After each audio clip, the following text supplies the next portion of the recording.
આજના યુગમાં સંતાન ઉછેર. એક યુવાન દંપતીની કથા.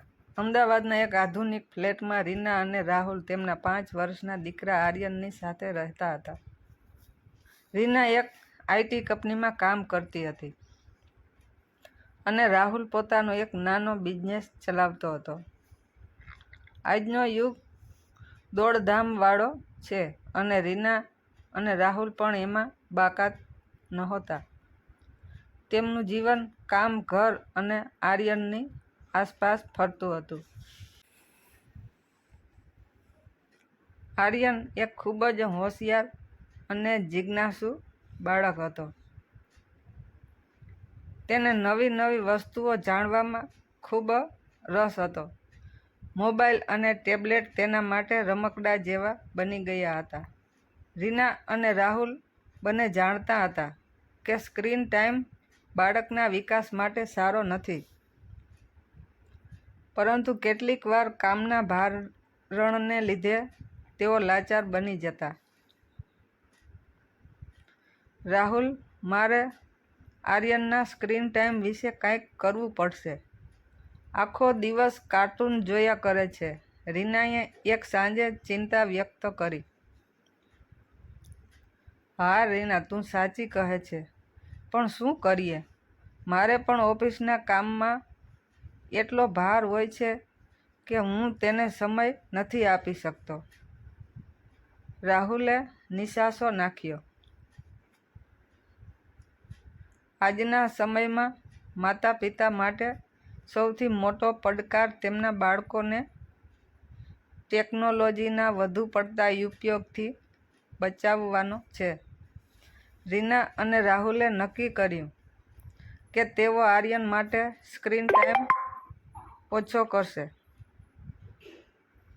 અને તેની સાથે વધુ સમય વિતાવશે. તેઓએ આર્યનને નજીકના પાર્કમાં રમવા લઈ જવાનું શરૂ કર્યું. ત્યાં આર્યન બીજા બાળકો સાથે દોડતો, કૂદતો અને નવી મિત્રતાઓ કરતો. રીના અને રાહુલ પણ તેની સાથે રમતા અને વાતો કરતા. ધીમે ધીમે આર્યનનો મોબાઈલ અને ટેબ્લેટમાં રસ ઓછો થવા લાગ્યો. એક દિવસ આર્યનને રીનાએ પૂછ્યું, મમ્મી, પહેલાં તો હું આખો દિવસ ટીવી જોતો હતો, પણ હવે મને રમવામાં અને તમારી સાથે વાતો કરવામાં વધુ મજા આવે છે. રીનાએ તેને પ્રેમથી ભેટી લીધો. તેમને સમજાયું કે બાળકોને માત્ર સમય અને ધ્યાન આપવાની જરૂર હોય છે. પૈસા કે મોંઘા રમકડા તેમની ખુશી ખરીદી શકતા નથી. જોકે આધુનિક યુગના માતા-પિતા માટે બીજો એક મોટો પડકાર એ છે કે બાળકોને તેમની સંસ્કૃતિ અને પરંપરાઓથી જોડી રાખવા. આર્યન અંગ્રેજી મીડિયમ સ્કૂલમાં ભણતો હોવાથી તેનું ગુજરાતી થોડું કાચું હતું. રીના અને રાહુલે નક્કી કર્યું કે તેઓ ઘરે આર્યન સાથે ગુજરાતીમાં જ વાત કરશે અને તેને ગુજરાતી વાર્તાઓ સંભળાવશે. તેઓ તેને તહેવારોનું મહત્વ સમજાવતા અને દાદા-દાદી સાથે નિયમિત રીતે વાત કરાવતા. એકવાર દિવાળીના તહેવારમાં આર્યને તેના દાદાને પૂછ્યું, દાદાજી, આપણે દિવાળી કેમ ઉજવીએ છીએ? દાદાજીએ તેને સરસ રીતે વાર્તા કહી અને તહેવારનું મહત્વ સમજાવ્યું. આર્યનને પોતાની સંસ્કૃતિ વિશે જાણીને ખૂબ આનંદ થયો.